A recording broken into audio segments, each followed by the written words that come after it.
Hello everyone, welcome back to Unite coaching. पिछले videos में हमने एक सीरीज स्टार्ट की थी रिलेटेड टू टाउन प्लानिंग, जिसमें हमने कुछ वीडियोस अपलोड किए related to objectives principles of town planning. हम अभी वो वीडियो सीरीज कंटिन्यू करने जा रहे हैं।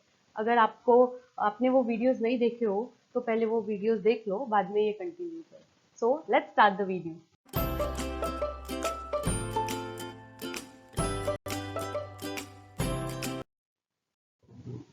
First is types of growth of towns. जब एक टाउन की ग्रोथ होती है, एक तो वो नेचुरली होती है या फिर मैन मेड होती है। मतलब एक आधा टाउन प्लानर वो डिजाइन करता है टाउन, फिर उसकी ग्रोथ होती है। पहले हम देखने जा रहे हैं टाइप्स ऑफ ग्रोथ, मतलब कौन से टाइप में वो ग्रोथ हो सकती है। फर्स्ट है ग्रोथ अकॉर्डिंग टू ओरिजिन, जिसमें फर्स्ट सब पॉइंट है नेचुरल ग्रोथ, जिसके अंदर के पॉइंट्स है कॉन्सेंट्रिक स्प्रेड, मतलब in the form of circles. Next is ribbon development, मतलब जब रोड डेवलप होता है उसके दोनों साइड्स में लोग सेटल होते हैं, that is called ribbon development. The next is satellite growth. जो अभी मैं बोल रही हूँ that is only introductory part. आगे हम स्लाइड्स में आपको और डिटेल में स्टडी करने वाले हैं।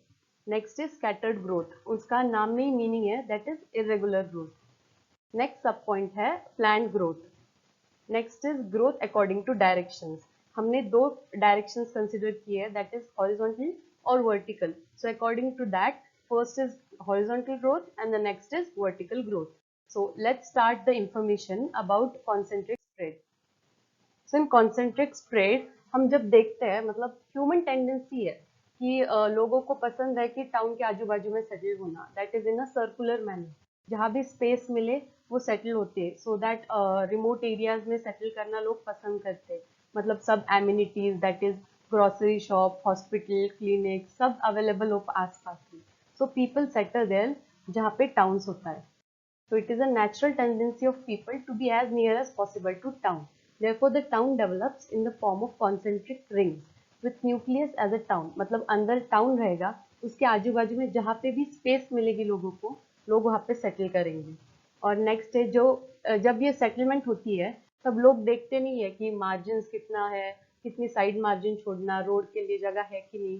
उसके वजह से जो प्रॉब्लम्स क्रिएट होते हैं, that is traffic congestion, narrow streets, फिर ड्रेनेज के प्रॉब्लम्स क्रिएट होते हैं। लोगों एक ही जगह पे लोग सेटल होते हैं, जिसकी वजह से कॉन्सेंट्रेशन ऑफ पॉपुलेशन, ये सब जो भी है मतलब प्रॉब्लम्स, वो सब अराइज होते हैं बिकॉज ऑफ कॉन्सेंट्रिक स्प्रेड। ये जो कॉन्सेंट्रिक स्प्रेड है उसको बर्ग्स कॉन्सेंट्रिक मॉडल में एनालाइज किया गया है। दैट इज जब उन्होंने एनालाइज किया तब फर्स्ट जो जोन है उसको बोला है सेंट्रल बिजनेस जोन, जिसमें कमर्शियल और सोशल लाइफ है। जो सेकेंड जोन है उसमें है low income housing, better class residences and high class residences.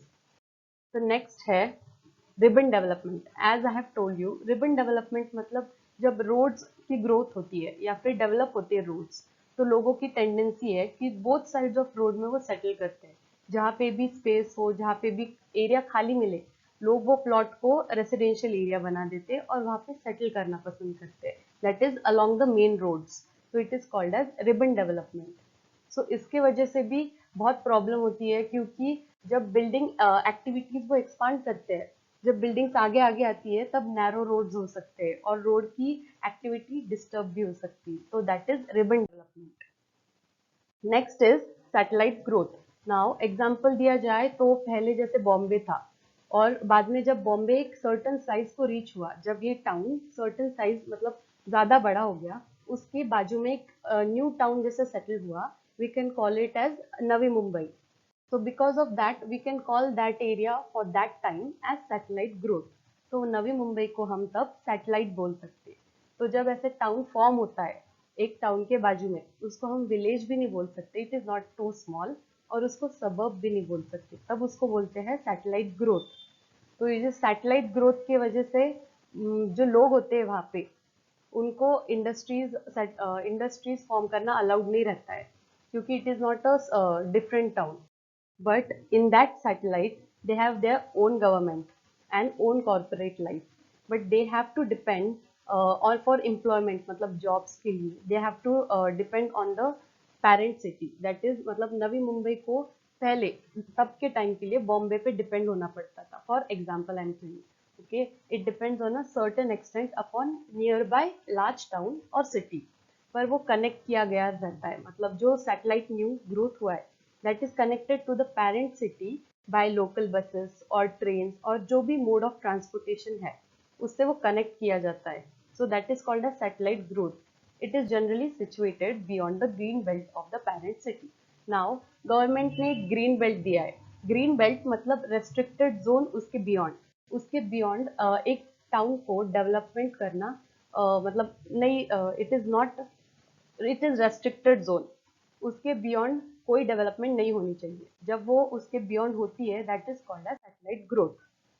तो फीचर्स क्या क्या है सैटेलाइट ग्रोथ के, कि वहाँ पे इंडस्ट्रीज परमिटेड नहीं है.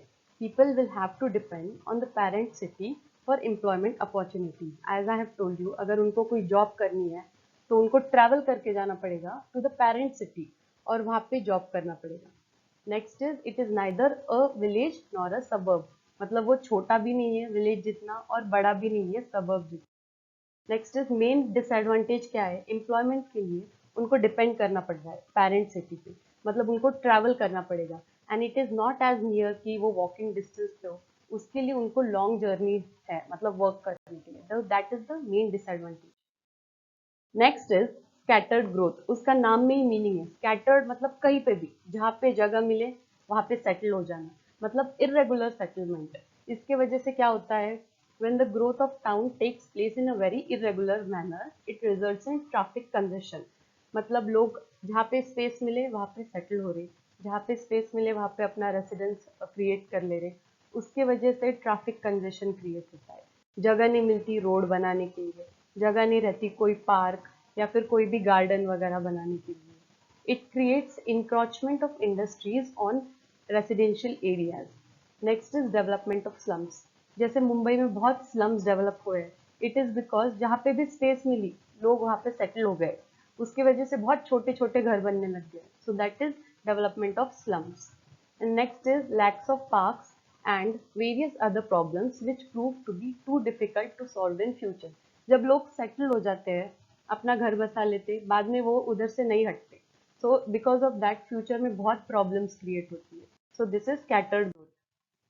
Next is planned growth. Now ये सब स्कैटर्ड था, मतलब नेचुरली हुआ, एक तो सर्कल में हुआ या फिर रोड के आजू बाजू में या फिर सैटेलाइट फॉर्म हुआ.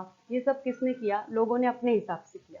पर अगर एक आधा टाउन प्लानर को एक वर्क दिया जाए कि ये टाउन आपको प्लान करना है और उसका ग्रोथ करना है, तो it is in a planned growth. That is in case of planned growth a town develops in a predetermined line as conceived by the town planner. Town planner decide करेगा according to rules and regulations कि कहाँ पे residential zone होना चाहिए, कहाँ पे industrial zone होना चाहिए. ये सब जोन्स वो पहले प्लान करेगा, उसके बाद वो सिटी या फिर टाउन का डेवलपमेंट होगा. So the overall growth of the town is controlled by the enforcement of certain rules and regulations. मतलब जो भी अभी रूल्स है according to town planning, that is side margin कितना होना चाहिए, फ्रंट मार्जिन कितना होना चाहिए, रोड के विड्थ के हिसाब से हाइट कितनी होनी चाहिए बिल्डिंग की, ये सब डिसाइड कौन करेगा, town planner. So it is planned growth. There is a rational distribution of various blocks such as residential, industrial and commercial. इसके वजह से कोई ऐसे मतलब डिस्टर्बेंस नहीं होगा कि रेसिडेंशियल एरिया में इंडस्ट्रीज आ गए, उनको पीपल को प्रॉब्लम हो रहा है उन आवाज की वजह से. So all this is planned. Next is the population of various amenities such as widths of streets, drainage lines, water supply lines, parks, playgrounds is made to meet with the future requirements. मतलब जैसे future में population बढ़ेगा तो road बड़े होने चाहिए, तो according to that the road is decided, road width, building की कितनी साइड मार्जिन होनी चाहिए, वो सब डिसाइड करके जब ग्रोथ होता है टाउन का उसको कहते हैं planned growth. So thank you so much. ये था video related to types of growth of towns according to origin. In next video हम आपको बताएंगे अकॉर्डिंग टू डायरेक्शन. सो अगर आपने चैनल को लाइक या फिर सब्सक्राइब नहीं किया हो, kindly like the video, subscribe the channel. Thank you so much for watching. Thank you.